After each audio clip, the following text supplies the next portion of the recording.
हर हर महादेव, जय Bholenath. YouTube channel भक्ति सागर में आपका फिर से स्वागत है।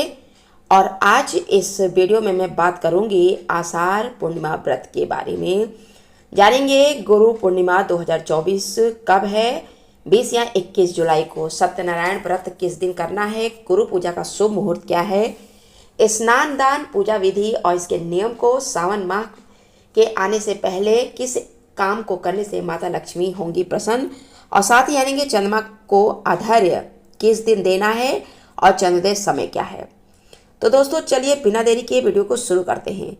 दोस्तों गुरु पूर्णिमा आषाढ़ पूर्णिमा को मनाई जाती है और इस साल आषाढ़ पूर्णिमा की तिथि 20 जुलाई से शुरू होगी और 21 जुलाई को खत्म होगी। तो ऐसे में लोगों को गुरु पूर्णिमा तिथि को लेकर कन्फ्यूजन हो गया है कि गुरु पूर्णिमा 20 जुलाई को या 21 जुलाई को मनाई जाएगी। आषाढ़ पूर्णिमा का व्रत किस दिन किया जाएगा, तो चलिए जानते हैं।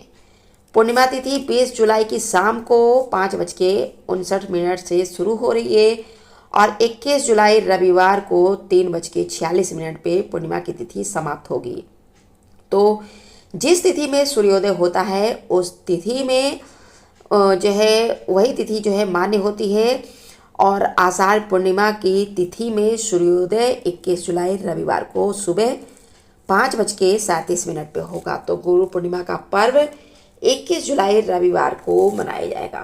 गुरु पूर्णिमा के दिन पूजा का शुभ मुहूर्त दोपहर 12 बजे से लेकर 12:55 तक है। गुरु पूर्णिमा के दिन यानी 21 जुलाई रविवार को आषाढ़ पूर्णिमा का स्नान और दान किया जाएगा। उस दिन आप ब्रह्म मुहूर्त में यानी 4:14 से लेकर 4:55 के बीच में स्नान कर सकते हैं। अगर आपने ब्रह्म मुहूर्त में स्नान नहीं किया तो आप सूर्योदय के बाद भी स्नान कर सकते हैं। और स्नान करने के बाद अपनी क्षमता के अनुसार चंद्रमा से जुड़ी हुई वस्तुओं का दान करिए। अब जो है आषाढ़ पूर्णिमा के व्रत जो है सत्यनारायण व्रत के बारे में बात कर लेते हैं। तो आषाढ़ पूर्णिमा का जो व्रत है वो 20 जुलाई शनिवार को रखा जाएगा, क्योंकि पूर्णिमा की तिथि में चंद्रमा मिल रहा है और चंद्रमा पूर्णिमा की तिथि में जब प्राप्त होता है तो उसी दिन पूर्णिमा का व्रत रखा जाता है, जो कि 20 जुलाई शनिवार को प्राप्त हो रहा है। 21 जुलाई की शाम को नहीं प्राप्त होगा। गुरु पूर्णिमा के दिन आप सुबह स्नान करिए, पूजा करिए और बाद में अपने गुरु के पास जाइए। अपने गुरु को जो है अपने घर पे आमंत्रित करिए, सादर सत्कार से उनके पैर छुइए, उनके आशीर्वाद लीजिए। अपने गुरु को आप भोजन कराकर उनको उपहार दीजिए और उनको सभी प्रकार से जो है संतुष्ट करके अपने घर से विदा करिए।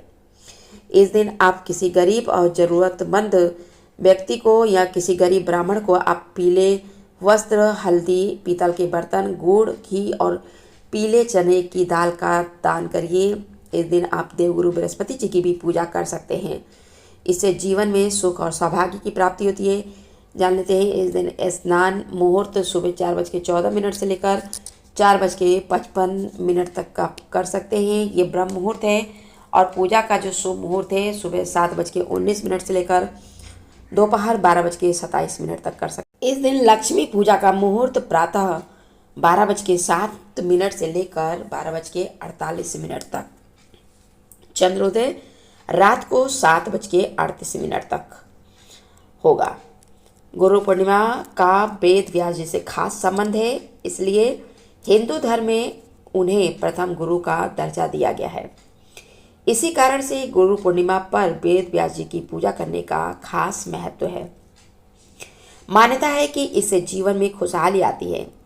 इस दिन विष्णु जी के साथ साथ वेद व्यास जी की पूजा जरूर से करिए। चने की दाल, पीली मिठाई, पीले वस्त्र का दान करिए। माथे पे केसर का तिलक लगाइए। गीता का पाठ करिए। इस दिन लक्ष्मी नारायण मंदिर में आप नारियल जरूर से अर्पित करिए। इससे व्यक्ति हर कार्य में सफलता हासिल करता है। इस दिन माता लक्ष्मी को प्रसन्न करने के लिए आप प्रदोष काल में माता के मंत्रों का जाप करिए। माता के सामने घी का दीपक लगाइए और इस दिन अपने घर में शाम को शंख जरूर से बजाइए, बहुत ही शुभ माना जाता है। और माता लक्ष्मी जी को खीर का भोग लगाइए। माता तुलसी जी के सामने एक शुद्ध घी का दीपक जलाइए।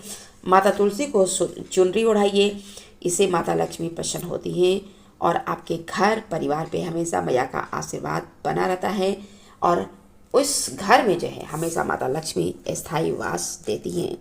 जिस घर में माता लक्ष्मी का स्थायी वास होता है उस घर में कभी भी आर्थिक समस्या नहीं आती है।